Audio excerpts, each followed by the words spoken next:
I was wondering how closely you worked with Vince McMahon, because I know he was sort of half involved with the Eric Bischoff thing here and there as well. But I mean, in the back, did he help develop your character? Or is that more like Brian Gewirtz? No. He gave me a lot of direction, and for almost every segment that was on Raw, we would probably get his input. I wish I would have sat down and had a better relationship with him. When I injured my knee in 2005 at the New Year's Revolution pay-per-view, I went to Birmingham to do therapy. At the Royal Rumble is where Vince tore both of his quads. Remember that? Yes, yes. So he was there, and he had surgery there, and I knew he was in the hospital.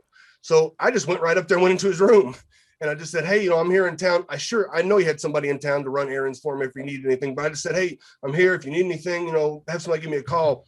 And I regret that I didn't put a chair right next to his bed and just sit there until he forced me to leave and just talk his ear off. That's one thing I wish I would have done.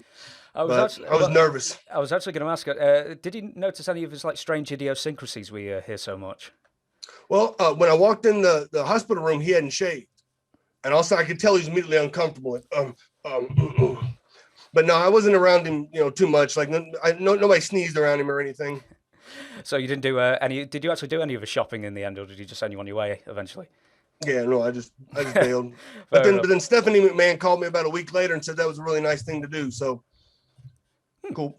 Yeah, that's cool.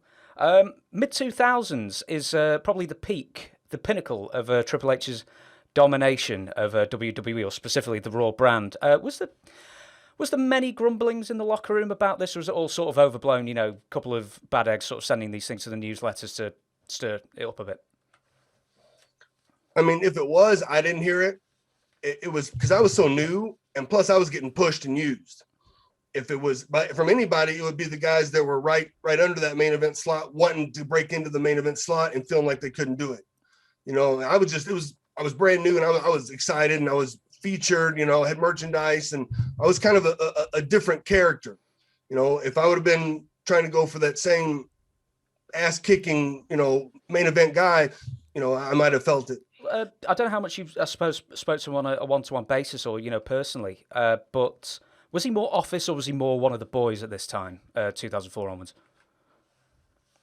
I think he was one of the boys because he traveled with us all the time, and he would chip in, you'd come up with something for a match and might ask his opinion, and he would tweak it a little bit and make it better. I didn't, but, sometimes he'd be on the headphones. He wasn't as office as probably he is now. Do you smell what the Rock is cooking? Enough is enough! Rudy Poo Kenya! And I'm writhing in pain with my sharpshooter. Rocky! I am not a nugget! Stick him straight up your candy ass! I kicked your leg out of your leg. The Rock